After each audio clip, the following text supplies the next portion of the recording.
Je ne peux conserver davantage mon secret, et je me dois de vous le révéler, car mon secret est le secret le plus étrange au monde. Il n'y a pas si longtemps, lors d'une interview donnée à Londres, un journaliste a posé cette question à Albert Schweitzer, éminent docteur et prix Nobel. Docteur, quel est le principal mal des hommes d'aujourd'hui? Cet éminent docteur resta un moment silencieux, analysant le plus finement possible le problème, et répondit: l'être humain ne pense pas. Voici très brièvement, mais très explicitement, le propos dont je veux vous entretenir maintenant. Si nous examinons notre monde d'aujourd'hui, et sans nier les nombreux problèmes qui accablent les uns et les autres, nous pouvons sans mentir affirmer que ce monde est un véritable âge d'or. Cette prospérité, nous l'avons languie, nous l'avons rêvée, et nous lui avons dévoué nos forces pendant des milliers d'années. Maintenant, nous avons tout oublié et considérons qu'elle va de soi. Nous, aux États-Unis, sommes particulièrement privilégiés. Nous vivons dans le pays le plus riche qui a jamais existé sur la Terre, un pays qui offre à chacun une foison d'opportunités pour atteindre les sommets de la richesse et de la gloire. Et que voyons-nous? Un gâchis. Prenons 100 hommes, tous âgés de 25 ans, et mettons-les sur la case de départ de la réussite sociale. Laissons le temps passer et retrouvons nos 100 hommes à l'âge de 65 ans. Quel est le bilan? À 25 ans, tous avaient confiance dans leurs forces et dans leurs capacités. Ils désiraient avidement ce succès que tous espèrent. Leurs propos exprimaient ce désir et leurs yeux brillaient de cette lumière si spécifique à ceux qui aspirent à la vie. Leur carrière avançait résolument en avant et la vie était alors un magnifique terrain d'aventure. Maintenant, ils ont atteint 65 ans et voici le bilan. 1 est riche, 4 n'ont aucun souci financier, 5 travaillent encore, 54 ont besoin d'une assistance. Au total, seuls 5 hommes sur les 100 ont réussi. Pourquoi tous ces échecs? Pourquoi l'enthousiasme et l'aspiration de leurs 25 ans n'ont-ils pas abouti? Pourquoi leurs rêves, leurs espoirs et leurs plans sont-ils restés lettres mortes? Pourquoi cette si grande disproportion entre réussite et échec, entre ceux qui réalisent leurs attentes et ceux qui ne les réalisent pas?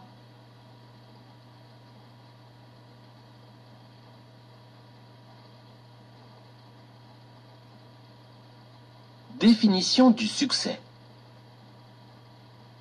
Sur nos 100 hommes, 5 seulement ont réussi, soit 5%. Mais qu'est-ce que le succès pour que nous puissions dire qu'un tel a réussi et qu'un tel n'a pas réussi? Le succès est la réalisation progressive d'un idéal qui vaut la peine. Lorsqu'un homme travaille dans un but déterminé et sait vers où il avance, sa vie est un succès. Autrement, sa vie est un échec. Le succès est la réalisation progressive d'un idéal qui vaut la peine. Rollo May, un psychiatre réputé, a écrit un livre merveilleux, Man's Search for Himself, ou L'homme à la recherche de lui-même. Dans ce livre, il écrit: dans notre société, l'opposé du courage n'est pas la poltronnerie, mais la conformité. Conformité, voilà le drame de notre époque. L'homme n'aspire plus à être lui-même, mais à être l'autre. Il le suit sans savoir pourquoi et sans savoir où il va, réconforté dans la douce idée qu'il fait comme tout le monde. Les statistiques montrent que l'Amérique compte plus de 14 millions de personnes âgées de 65 ans et plus. Or, sur ces 14 millions, environ 13 millions sont des personnes financièrement assistées, car ne disposant pas des revenus suffisants pour assurer leurs besoins minimaux. L'enfant apprend à lire vers l'âge de 7 ans, il apprend à prendre en charge sa vie et souvent à assumer également les charges d'une famille à 25 ans. Il arrive à 65 ans et ne sait pas être financièrement indépendant, alors qu'il réside dans le pays le plus riche que la Terre n'ait jamais connu. Pourquoi? Parce qu'il aspire avant tout à la conformité. Au lieu de s'engager dans le chemin des 5% qui réussissent, son aspiration à faire comme les autres le conduit dans le chemin des 95% qui échouent. D'où vient cette aspiration à la conformité au point de renoncer à toute affirmation de soi? Généralement, ces personnes sont incapables de répondre à cette question. Elles ne savent pas vraiment. En fait, elles sont pieds et mains liés dans les hasards de la vie. Elles sont convaincues qu'elles ne peuvent pas agir sur les événements, que ceux-ci sont gouvernés par des forces extérieures totalement hors de leur contrôle. Elles ont renoncé et se laissent balloter au gré de ces soi-disant forces. Elles se laissent diriger au lieu de se diriger elles-mêmes. Un sondage a été réalisé sur un très grand nombre d'hommes. Parmi les questions qui leur furent posées, une nous intéresse plus particulièrement. Pourquoi travaillez-vous? Pourquoi vous levez-vous tous les matins? 19 personnes sur 20 ne répondirent pas à cette question. 19 personnes sur 20 ne savent pas pourquoi elles travaillent, pourquoi elles se lèvent tous les jours à la même heure. Pour celles qui répondent, le refrain est le même. Tout le monde se lève pour aller travailler. Voilà le moteur de leur vie. Vouloir faire comme tout le monde. Voilà le drame de leur vie. Revenons à notre définition du succès, de l'homme qui réussit. Le seul homme qui réussit est celui qui réalise progressivement un idéal qui vaut la peine. La personne qui a une claire vision de son avenir et œuvre précisément pour réaliser cette vision, cette personne est un gagnant et ne peut pas perdre. Vous voulez des exemples? En voici. Un instituteur qui enseigne à l'école parce qu'il désire apporter des connaissances à l'enfant est un gagnant. Une femme qui s'occupe de sa maison et de ses enfants parce qu'elle désire devenir une épouse et une mère est une gagnante. L'homme qui s'occupe d'une station d'essence parce qu'il rêvait de s'occuper d'une station d'essence est un gagnant. Un vendeur qui aspire à devenir un excellent vendeur et voir l'entreprise qu'il emploie prospérer est un gagnant. Toute personne qui exerce le métier qu'elle désirait précisément exercer est un gagnant. Or, uniquement une personne sur 20 réussit dans cela. Les autres, elles exercent leur métier parce qu'il faut travailler, et non parce qu'elles désiraient ce métier. Sans intérêt personnel, point de véritable concurrence. Nous ne devons pas nous soucier de la concurrence, mais bien plus de savoir créer. Depuis plus de 20 ans, je recherche la clé du devenir des êtres humains. Existe-t-il une clé pour ouvrir la porte de la réussite, même si ce n'est pas une réussite totale? Est-il possible d'assurer la réalisation de son futur dans une large proportion selon ses désirs? Existe-t-il une recette garantissant le succès à quiconque la connaît et sait très exactement comment l'appliquer? À toutes ces questions, la réponse est oui, cette clé, cette recette, je l'ai trouvée.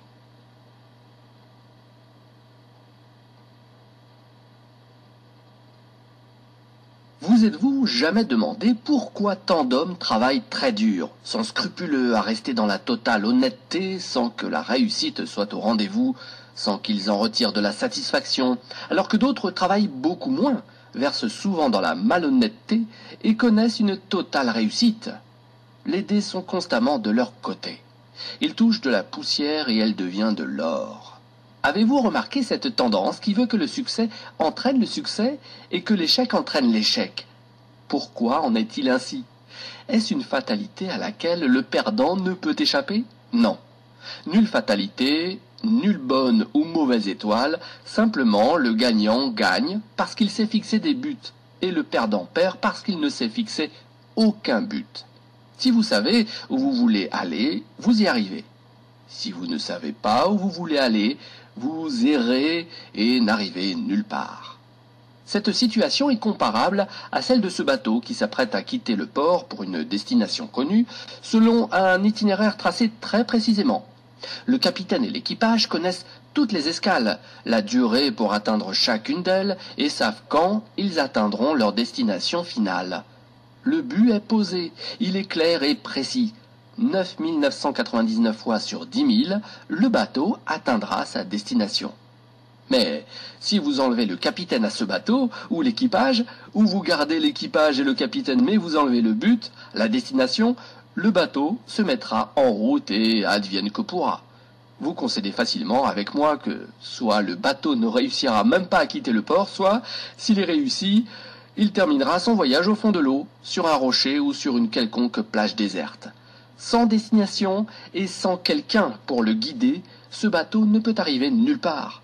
La réussite de chacun est à l'image de ce bateau. Prenez par exemple la fonction commerciale. Celui qui entre aujourd'hui dans la fonction commerciale a son avenir presque assuré, pour peu qu'il sache vendre et développer une stratégie bien réfléchie. Les meilleurs commerciaux sont payés des fortunes et pour cause. La vie d'une entreprise dépend totalement de ses ventes.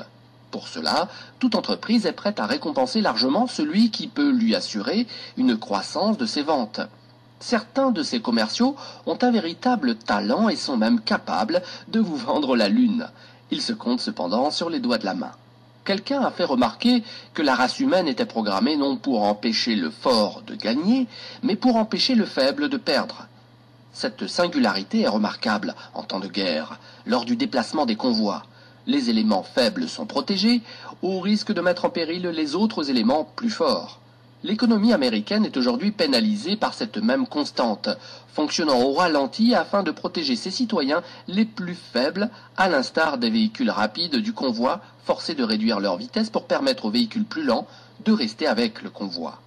Elle s'inquiète des plus défavorisés et leur fournit un filet de sécurité suffisant pour permettre à tous, même ceux démunis de toute intelligence et de tout talent, de vivre correctement et de fonder une famille. Cette sécurité est cependant minimale. Certains peuvent s'en suffire, mais pour les autres qui aspirent à une meilleure vie, qui visent plus haut, elle est insuffisante. Si vous le voulez bien, revenons à ce secret le plus étrange au monde que je veux vous révéler. Pourquoi les hommes armés d'un but réussissent-ils dans la vie et que ceux vides de tout but échouent?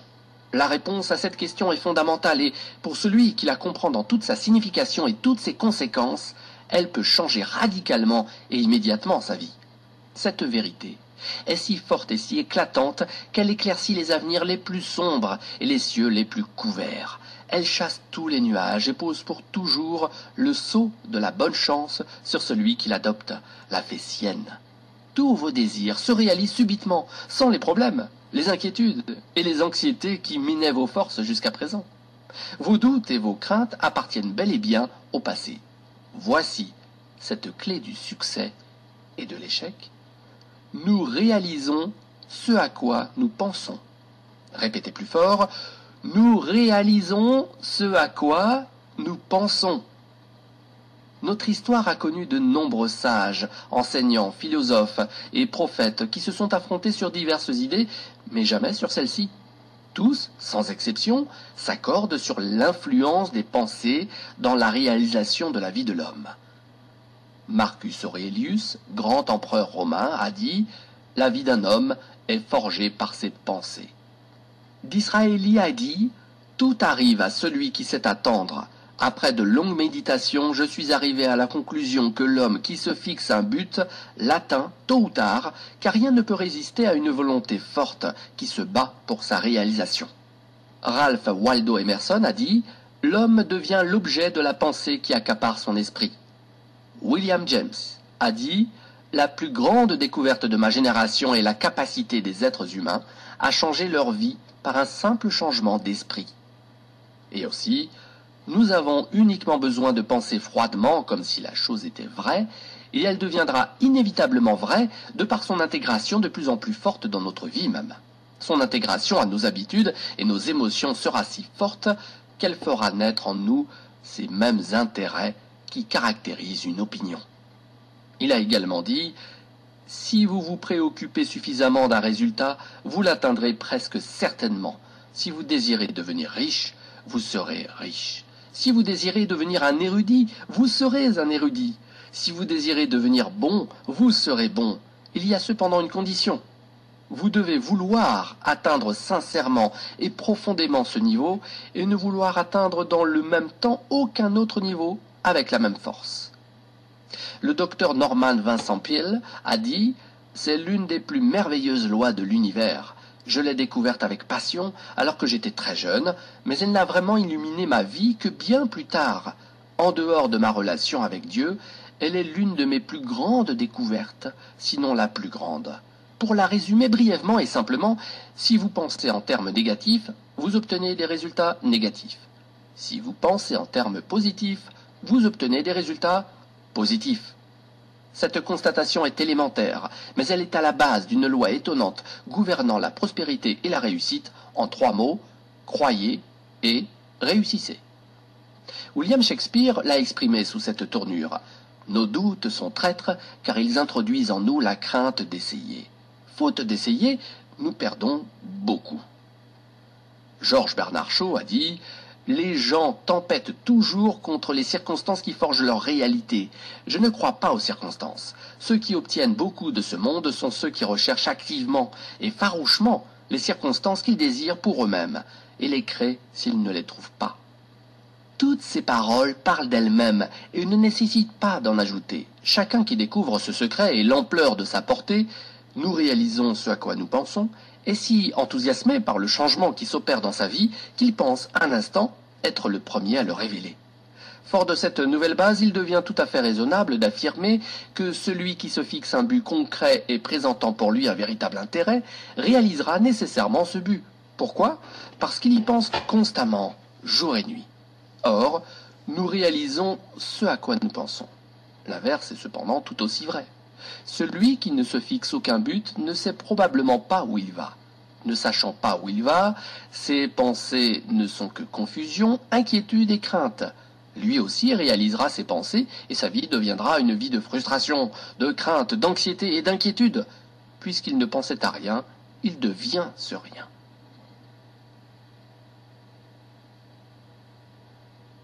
Vous récoltez ce que vous semez.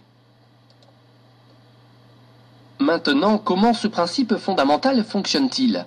Pour quelles raisons nos pensées doivent-elles se réaliser ? D'après nos connaissances en la matière, voici ce que nous pouvons dire. Pour que vous compreniez mieux mes propos, je vais les illustrer par une situation similaire dans sa démarche au fonctionnement de l'esprit humain. Prenez un fermier et un champ dont la terre est si bonne et si fertile que toutes les options de culture sont possibles. Notre fermier peut décider d'y planter tout ce qu'il désire, sans que cela fasse de différence pour la terre. Une restriction seulement, il ne peut récolter que ce qu'il sème. Impossible de récolter des carottes s'il sème des graines de navets. L'esprit humain fonctionne de cette manière. Vous pouvez y mettre tout ce que vous voulez, il ne fait pas de différence. Mais de la même manière que vous ne pouvez récolter que ce que vous semez, votre cerveau ne peut réaliser que les pensées que vous y mettez. Revenons à votre fermier. Disposant de 2 graines, l'une de maïs et l'autre de belladone, une fleur toxique pour l'homme, il décide de les planter toutes les 2.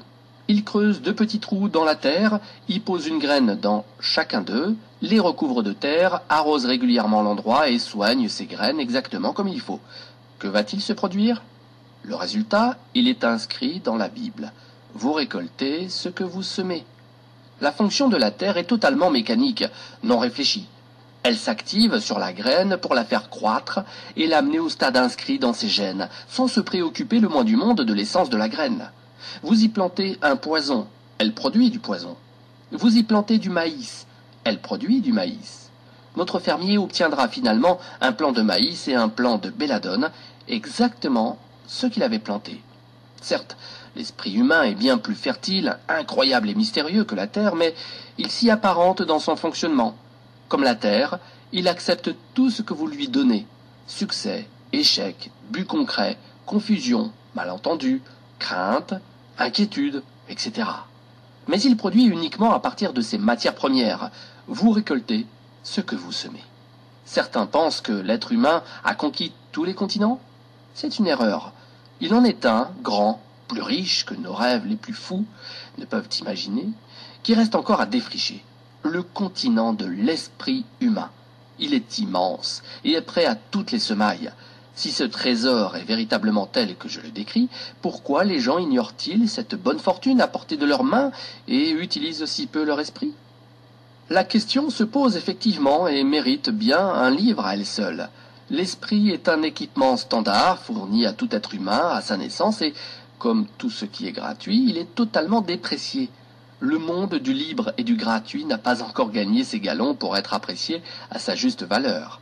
L'argent règne encore en maître et dicte sa loi. Il faut dépenser. La valeur se gagne à coups de billets. Vous pensiez ainsi ? Alors sachez que tout cela n'est qu'un leurre, qu'une grave et dangereuse tromperie. Comment peut-on penser qu'un caillou qui brille ou un papier vert puisse valoir plus que notre esprit, notre âme, notre corps, nos espoirs, nos rêves, nos ambitions, notre intelligence, l'amour pour notre femme et nos enfants et la compagnie de nos amis ? Eux seuls sont la vraie richesse. La preuve ? Regardez combien il est difficile, voire impossible, de les remplacer. Vous perdez une montre en or, il vous suffit de vous rendre chez votre horloger pour la remplacer. Vous perdez vos espoirs, c'est la descente en enfer. Un homme qui fait faillite peut retrouver la fortune même plusieurs fois. Sa maison brûle, il la reconstruit. Son cerveau flanche, il n'est plus qu'une épave. L'esprit humain est largement sous-utilisé parce que nous n'avons pas conscience de sa valeur. La familiarité engendre le mépris. Nous assignons notre esprit à de petites tâches insignifiantes alors qu'il est capable de se mesurer à des défis bien plus redoutables. Les scientifiques ont montré que nous n'utilisons notre cerveau qu'à 10% de ses capacités. En fixant un but dans votre esprit, vous donnez une orientation à votre vie et vous préparez tout votre avenir. Ne prenez pas cette décision à la légère car elle est essentielle. Votre vie en dépend. Voulez-vous devenir un commercial exceptionnel ou un ouvrier qui excelle dans son travail? Voulez-vous monter dans la hiérarchie au sein de votre entreprise ou de votre communauté? À toutes ces questions, une même réponse. Plantez la bonne graine dans votre esprit, soignez-la et mettez toute votre énergie pour atteindre votre but. Alors, ce but deviendra réalité et non parce que telle est votre volonté, mais parce qu'il ne peut en être autrement. Mon secret a force de loi, au même titre exactement que les lois de la gravitation de M. Isaac Newton. Si vous ne doutez pas qu'une personne qui saute dans le vide depuis le dernier étage d'un immeuble s'écrasera inévitablement au sol en vertu du principe de la gravitation qu'un corps descend et ne monte pas, vous ne pouvez pas douter qu'une personne qui se fixe un but et s'y emploie de toutes ses forces l'atteindra. Les lois de la nature fonctionnent toujours car elles sont immuables. Pensez à votre but d'une manière détendue et positive. Imaginez-vous que vous l'avez déjà réalisé. Imaginez-vous ce que sera votre vie lorsque vous aurez atteint votre but. Nous vivons à l'âge du phénobarbital, des ulcères et des dépressions nerveuses. Alors que la recherche médicale a considérablement relevé le niveau de la santé et de la longévité dans le monde, un trop grand nombre rabaisse ce niveau en voulant faire face à leurs soucis de leur propre petite manière, sans tenir compte des quelques grandes lois qui pourraient tout résoudre. Ces drames, nous en sommes les responsables directs car nous abritons les pensées qui les provoquent. Nous sommes le reflet de nos pensées, nous sommes ce que nous sommes puisque c'est exactement là où nous voulions être. Certains ne veulent pas admettre cette vérité, mais il n'en demeure pas moins que c'est la vérité. Chacun mange uniquement les fruits de ses pensées. Son futur n'est que la réalisation de ses pensées d'aujourd'hui, de demain, du mois prochain, de l'année prochaine. Notre vie est constamment guidée par notre esprit. Alors que je traversais l'Arizona en voiture, je vis l'un de ces véhicules monstrueux utilisés dans la construction, se traînant à quelques 50 km à l'heure sous la charge de quelques 20 tonnes de saleté. Un véhicule énorme et incroyable. Tout en haut, un homme petit de taille, les mains posées sur le volant, guidait et contrôlait le monstre. Cette image m'a frappé tant elle caractérisait l'esprit humain. Supposez un instant que c'est vous qui conduisez ce monstre de puissance. Vous êtes seul maître à bord et libre à vous de croiser les bras et laisser la bête aller s'enfoncer dans le premier fossé venu, ou vous agrippez fermement au volant pour la mener à bon port et l'utiliser pour le but que vous vous êtes fixé. La machine fera très exactement ce que vous lui direz. Cette loi du succès est une épée à double tranchant totalement contrôlée par nos pensées. D'un côté, elle vous procure succès, richesse, bonheur et tout ce que vous avez jamais rêvé pour vous et votre famille. D'un autre côté, elle vous enfonce dans les échecs, la pauvreté, le malheur et toutes les difficultés qu'on ne souhaite à personne. À vous seul de décider quel tranchant de l'épée vous voulez utiliser, le bon ou le mauvais.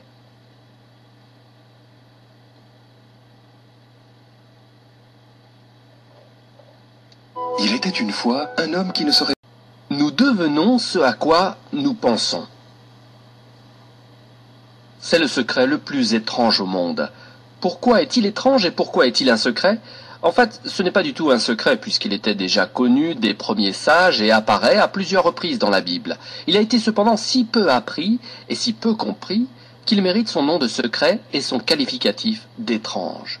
Je ne crois pas me tromper en affirmant que si vous vous rendez dans la principale artère de votre ville et demandez à chacun que vous rencontrez quel est le secret du succès, tout au plus une personne dans tout un mois vous répondra « mon secret ». Ce secret n'a cependant de valeur que pour celui qui le comprend et l'applique. À partir de ce moment, sa vie change radicalement et avec elle la vie de tous ceux qui l'entourent, sa famille, ses employés, ses associés et ses amis. La vie doit être vécue comme une aventure passionnante et non comme un fardeau qui vous gêne tant que vous ne demandez qu'à en être débarrassé. Nous devons œuvrer pour qu'elle soit une source de joie et non une source d'ennui. Nous devons être contents de sortir du lit le matin, contents de nous rendre au travail et non rechigner à l'un et à l'autre. Lors de l'un de ses discours, George Patterson, rédacteur en chef du quotidien Toledo Daily Blade, a conclu dans ces mots que je n'ai jamais oubliés. Toutes ces années dans le journalisme m'ont convaincu de plusieurs choses. 1. Que les gens sont fondamentalement bons. 2. Que nous venons de quelque part et nous nous dirigeons vers quelque part.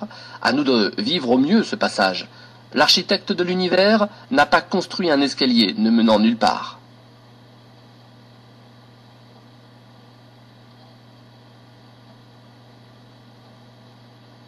Programme de 30 jours pour tester le secret le plus étrange. Comme je ne doute pas que nombre d'entre vous doutent de mes belles paroles, je vous propose de les vérifier par vous-même, de toucher de vos doigts les énormes bénéfices que vous pouvez en retirer. Le test dure 30 jours, et je le concède, est loin d'être facile. Mais si vous persévérez et le menez très exactement comme je vous le demande, sans chercher à tricher dans quoi que ce soit, il changera complètement votre vie. Pour le meilleur. Au XVIIe siècle, Sir Isaac Newton, mathématicien et philosophe anglais, nous transmit des lois de la physique s'appliquant autant aux êtres humains qu'aux mouvements des corps dans l'univers. L'une d'elles nous apprend que chaque force engendre une force égale, mais opposée. Transposée dans notre vie quotidienne, elle devient « chaque chose se paie le juste prix ». Le résultat de ce test sur 30 jours sera très exactement proportionnel à l'effort que vous y consentirez pour le réussir. Vous voulez être docteur? Vous devez y consacrer de longues années d'études difficiles. Vous voulez réussir à vendre? Attention, ne pensez pas que ce talent n'est nécessaire qu'à celui qui désire vendre des radiateurs ou des parapluies. Nous y faisons constamment appel, que ce soit pour convaincre notre famille de nos idées, convaincre l'école de nos enfants de notre système éducatif, convaincre nos enfants d'être honnêtes dans la vie, convaincre nos employés de donner davantage d'eux-mêmes, car convaincre, c'est vendre. Changer sa vie pour une vie meilleure se paie également. Quel en est le prix? D'abord, vous devez comprendre et être convaincu, au plus profond de vos sens et de votre intellect, que celui qui contrôle ses pensées contrôle sa vie. Vous devez être totalement convaincu que on ne récolte que ce que l'on sème. Ensuite, vous devez enlever toutes les entraves qui empêchent votre esprit de s'élever, d'exprimer toute sa puissance, conformément au plan divin qui en a voulu ainsi. Vous devez prendre conscience que vos limitations n'existent qu'en vous, alors que les opportunités de réussir sont en fait tellement nombreuses qu'il est difficile d'y croire. Vous devez vous libérer des chaînes, de la mesquinerie et des préjugés. Ceci fait, vous devez vous efforcer d'aborder tous vos problèmes sous un aspect positif. Fixez-vous un objectif et laissez votre merveilleux esprit y penser sous tous les angles possibles. Laissez votre imagination spéculer librement sur les solutions possibles. Refusez de croire qu'il puisse avoir des circonstances suffisamment fortes pour s'opposer à l'accomplissement de votre but. Dès que le chemin est clairement tracé dans votre esprit, agissez promptement et résolument. Imaginez-vous alors que vous vous trouvez au milieu de votre propre mine de diamants, comme Russell H. Conwell l'a suggéré. Ces points établis, mettez de côté au moins 10% de votre salaire et sachez que, quel que soit votre emploi actuel, toutes les portes de la réussite vous sont ouvertes, si seulement vous acceptez d'en payer le juste prix. Récapitulons tous les points importants que nous venons de voir. Ces points qui sont le prix à payer pour réaliser cette vie merveilleuse qui attend chacun de nous. Le cadeau est si beau qu'il mérite largement ce prix. 1. Nous devons ce à quoi nous pensons. 2. Donner libre cours à notre imagination pour permettre à l'esprit de dépasser ses limites. 3. S'armer de courage pour se concentrer uniquement sur le but fixé chaque jour. 4. Économiser 10% de notre salaire. Les idées n'ont de valeur que si elles sont concrétisées par des actions. Nous allons maintenant voir plus en détail ce programme de test sur 30 jours. Peut-être que vous ne le réussirez pas la première fois, mais vous n'avez strictement rien à perdre à essayer. Au contraire, vous allez très certainement y gagner. Bien que chaque individu soit unique, nous pouvons affirmer sans nous tromper que tous les individus aspirent à quelque chose et redoutent quelque chose. Pour commencer, écrivez la chose que vous convoitez le plus. C'est peut-être l'argent, soit que vous vouliez doubler vos revenus, soit que vous vouliez obtenir un gain spécifique. Ce peut être une belle maison, la réussite professionnelle, un titre honorifique, l'harmonie au sein de la famille ou tout autre désir. Toute personne équilibrée désire quelque chose plus particulièrement et c'est cette chose que je vous demande maintenant d'écrire. Ce doit être un but simple et clairement défini. Nul besoin de montrer le papier à qui que ce soit, mais vous devez l'avoir constamment avec vous pour pouvoir le regarder plusieurs fois par jour. Pensez-y dès que vous vous réveillez, d'une manière gaie, détendue et positive. Vous avez ainsi déjà un travail à faire pour la journée et ne serez pas tenté de paresser au lit. Plus, vous vous donnez une raison de vivre. À chaque pause dans la journée, à chaque instant de libre, prenez votre bout de papier et lisez-y le but que vous vous êtes fixé. Faites de même le soir, juste avant de vous endormir. À chaque fois, rappelez-vous que vous devez absolument atteindre ce but. Jour après jour, vous réaliserez alors que vous vous rapprochez effectivement de ce but. En fait, le moment même où vous l'avez écrit et avez commencé à y penser, déjà vous aviez atteint votre but. À chacun de vos pas, regardez la richesse et l'abondance qui vous entourent et dites-vous que vous y avez droit, au même titre que toute autre créature vivante. Tout peut être à vous si seulement vous le demandez. Abordons maintenant la partie la plus difficile car requérant l'adoption de ce qui est probablement une nouvelle habitude. Or, nous le savons bien, prendre de nouvelles habitudes requiert beaucoup d'énergie et du temps, tant les obstacles sont importants. Cependant, une fois que cette habitude est formée et bien ancrée en vous, elle vous accompagnera pour le reste de votre vie. Cessez de penser à ce qui suscite la crainte et la peur en vous. Pour cela, soyez à l'écoute de vous-même. Dès qu'une pensée ombrageuse ou négative s'insinue dans votre conscience, remplacez-la au plus vite par une image mentale positive et agréable de votre but. Au début, vous ne réussirez probablement pas à amener cette image positive et resterez submergé par vos images négatives. Ne désespérez pas, cette difficulté n'est pas expressément vôtre. L'homme a été ainsi créé que naturellement il est plus enclin à penser négativement que positivement. C'est pourquoi seulement 5% réussissent. À vous et vous seul de faire partie de ces quelques privilégiés. Vous avez 30 jours pour apprendre à être le maître de vos pensées, à être capable de rejeter toute pensée étrangère pour ne laisser entrer que les pensées que vous désirez. Si vous le pouvez, essayez de viser plus haut même. Ne vous suffisez pas de cette humeur gaie et de cette appréciation positive. Donnez le maximum de vous-même pendant ces 30 jours. Dépensez-vous sans compter, fort de la conviction que plus vous donnez, plus vous recevez. À la seconde même où vous vous fixez un but, déjà vous avez gagné la partie. Vous appartenez déjà à cette petite catégorie de privilégiés qui savent où ils se dirigent dans la vie. Sur 100 personnes, vous vous situez parmi les 5 premiers. Ne vous préoccupez pas exagérément sur la manière d'atteindre votre but. Laissez ce souci à une puissance bien supérieure à la vôtre. Employez-vous uniquement à avoir une claire et précise idée de votre but et les réponses vous arriveront en temps et en lieu voulu. Rappelez-vous ces mots. Mettez-les constamment devant vos yeux pendant ce mois de test. Demandez et vous recevrez. Recherchez et vous trouverez. Frappez à la porte et elle s'ouvrira. Celui qui demande reçoit. Celui qui cherche trouve. Celui qui frappe à la porte la verra s'ouvrir. Voilà, c'est aussi simple et merveilleux que cela. C'est même si simple que pour nous, qui vivons dans un monde apparemment compliqué, nous ne pouvons pas admettre que la réussite puisse se ramener uniquement à la définition d'un but et la foi dans sa réalisation. Vous avez 30 jours pour vous prouver le contraire. Vous vendez ? Mettez-y toute votre ardeur, mais sans agitation ni précipitation incontrôlée. Votre action doit être calme, confortée par la joie de celui qui sait que le temps bien employé lui procurera avec abondance ce qu'il attend et désire. Si vous êtes une femme au foyer, consacrez ces 30 jours à votre maison et à votre famille sans penser recevoir quoi que ce soit en retour. Vous serez stupéfié de voir comment votre vie s'améliorera. Quel que soit votre travail, exécutez-le comme jamais vous ne l'avez fait jusqu'à présent. Si pendant ce même temps vous gardez constamment en tête votre but ou le lisez sur la note que vous avez écrite, vous verrez votre vie changer de jour en jour, à votre grand étonnement et émerveillement. Dorothy Abrams, rédactrice et auteure de renom, a expérimenté ce secret pour elle-même et raconte son expérience à la fin de son livre Wake Up and Live, Réveille-toi et vis. Toute sa philosophie se résume à ces quelques mots. Œuvre dans la totale conviction que tu ne peux échouer. Pour avoir mis en application sa philosophie avec sincérité et foi, Dorothy Abrams va maintenant de succès en succès. Si vous voulez réussir votre test sur 30 jours, surtout ne commencez pas sur un coup de tête, mais uniquement après une décision mûrie et réfléchie pour ne pas abandonner au premier obstacle, à la première déconvenue. La persistance est exigée, et point de persistance sans foi. Pour continuer une action qui n'apporte pas immédiatement les résultats escomptés, la foi dans la réussite finale est indispensable.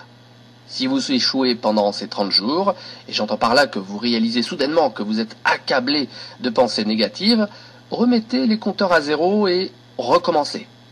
Effacez ces mauvaises idées, attendez que les pensées positives reviennent à votre esprit, et à partir de là, commencez une nouvelle période de 30 jours. Un nouveau comportement ne peut pas prendre la force d'une habitude en 1 ou quelques jours. Persévérez jusqu'à terminer une période de 30 jours sans faute et gagnez votre place au sein de cette merveilleuse minorité pour qui pratiquement rien n'est impossible. N'oubliez pas votre note de rappel, elle est essentielle à la réussite de vos 30 jours de test. D'un côté, écrivez votre but, quel qu'il puisse être. De l'autre côté, écrivez ces mots, demandez et vous recevrez. Cherchez et vous trouverez. Frappez et la porte s'ouvrira. Profitez de vos moments de libre pour lire des livres susceptibles de vous aider, de vous encourager, par exemple la Bible, Magie de la croyance par Claude M. Bristol, Le pouvoir de la persuasion de Napoléon Hill et bien d'autres encore. Toutes les grandes œuvres requièrent une inspiration. Aussi, pour réaliser la vôtre, en l'occurrence réussir vos 30 jours de test, utilisez tous les moyens pour maintenir votre inspiration à un niveau maximal. Un point essentiel, ne vous laissez pas envahir par l'inquiétude, car l'inquiétude engendre la crainte et la crainte handicap. Or, au début, le danger est grand, que vous vous inquiétez devant tout ce que vous avez à accomplir. Le remède est simple, pensez et voyez uniquement votre but. Les détails de sa réalisation se présenteront d'eux-mêmes à vous. Employez-vous également à toujours rester calme et gai. Faites fi des petits riens. Ne les laissez pas tout gâcher, non, ne les laissez pas vous détourner de votre chemin. Face à la difficulté de réussir ces 30 jours de test, certains en viendront à désespérer pour finalement se résoudre. À quoi bon tous ces tracas, diront-ils. Ces personnes doivent réaliser qu'elles n'ont pas d'alternative. C'est cela ou l'échec. Préférez-vous rester un individu médiocre? Préférez-vous vivre dans les soucis, la crainte et la frustration? N'oubliez pas que vous récoltez ce que vous semez. Si vous semez des pensées négatives, vous récoltez la négativité. Si vous semez des pensées positives, vous récoltez la gaieté, la réussite et la positivité. Maintenant, le temps passant, vous allez probablement oublier tout ce que vous venez d'entendre. Pour garder ce souvenir bien vivant, relisez plusieurs fois ce livre. Pensez sans cesse à ce que vous devez faire pour que cela devienne une véritable habitude. Réunissez régulièrement votre famille pour, tous ensemble, lire mon propos. La plupart des hommes affirment haut et fort vouloir faire de l'argent. Les seuls qui font de l'argent sont ceux qui travaillent à l'hôtel des monnaies. Les autres ne peuvent que gagner de l'argent. Cette différence échappe à beaucoup, d'où leur échec. Ils ne recherchent rien, n'offrent rien.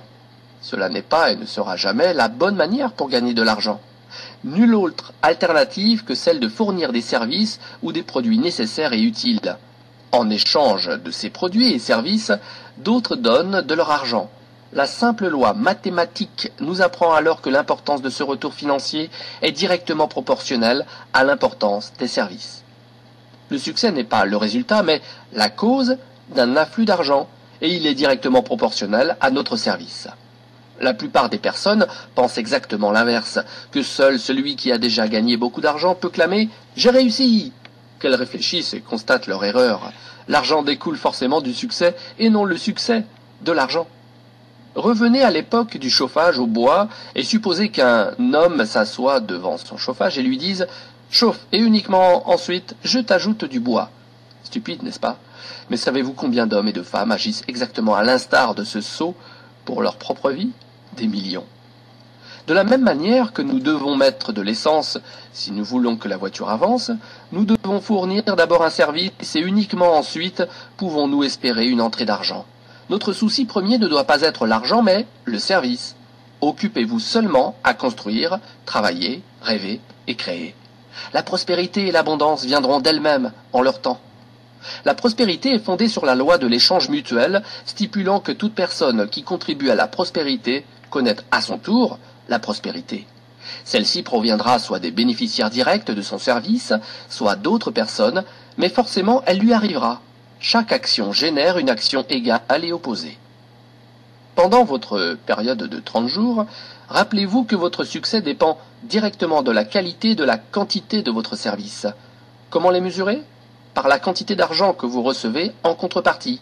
Personne ne peut devenir riche sans enrichir d'autres. Une loi ne souffre d'aucune exception. Pensez à tous les métiers que vous trouvez dans une ville et essayez d'évaluer la quantité de services de chacun. Exercice très intéressant, n'est-ce pas ? Certains évoluent dans le domaine spirituel, tels les ministres, les religieux et autres personnes qui dévouent envers les autres, et elles aussi reçoivent en proportion de leurs services. Si vous avez compris cette loi, vous pouvez aisément fixer votre propre fortune. Vous voulez davantage ? Offrez davantage. Vous voulez moins ? Offrez moins. C'est le prix que vous devez payer pour obtenir ce que vous voulez. Si vous pensez pouvoir vous enrichir en trompant d'autres, vous allez rapidement déchanter. Vous récoltez ce que vous semez, comme vous respirez ce que vous avez expulsé. Ne faites jamais l'erreur de penser qu'il puisse en être autrement. C'est impossible. Les prisons et les rues désertées sont remplies de ces personnes qui ont voulu vivre d'après leurs propres lois, sur la seule base de leurs intérêts. Nous pouvons éviter les lois de l'homme, nous ne pouvons pas éviter les lois qui sont supérieures à l'homme. Un éminent docteur a récemment établi une liste en 6 points particulièrement utiles pour trouver le succès. 1. Se fixer un but clairement défini. 2. Cesser de se diminuer. 3. De penser aux raisons pour lesquelles vous ne pouvez pas réussir et penser aux raisons vous permettant d'espérer le succès. 4. Si vous pensez ne pas pouvoir réussir, essayez de vous rappeler quand et comment avez-vous eu cette première pensée. 5. Changez l'image que vous avez de vous-même en écrivant dans le détail la personne que vous voudriez être. 6. Agir à la mesure de la personne accomplie que vous avez décidé de devenir. L'auteur de cette liste est un éminent docteur en psychiatrie, David Harold Fink. Écoutez sa voix et écoutez la voix de tous les experts qui n'ont cessé de répéter, aussi loin que nous possédons de traces dans l'histoire, pour devenir la personne que vous rêvez de devenir, vous devez payer le prix. Somme toute, atteindre le succès n'est pas plus difficile que vivre dans l'échec. Terminez vos 30 jours de test, recommencez-les une seconde fois, une troisième fois, jusqu'à ancrer en vous vos nouvelles habitudes et les vivre intensément. La vérité vous apparaîtra au grand jour et vous ne voudrez plus vous en séparer. Vivez profondément votre nouvelle vie et voyez comment les portes de l'abondance s'ouvrent largement devant vous, déversant sur vous un flot de richesses que vous n'avez jamais espéré. De l'argent, vous en gagnerez en quantité, mais bien plus, vous gagnerez en paix intérieure. Vous appartiendrez à cette minorité privilégiée entre tous de pouvoir vivre dans la sérénité, la gaieté et la réussite. Commencez dès aujourd'hui ce changement merveilleux. Perdre ? Vous n'avez rien à perdre. Gagner ? Vous avez toute une vie à gagner. Nous espérons que vous trouverez la force d'appliquer tous les principes que nous avons ramenés dans ces lignes. Ne manquez alors pas de nous écrire pour nous faire savoir les changements intervenus dans votre vie.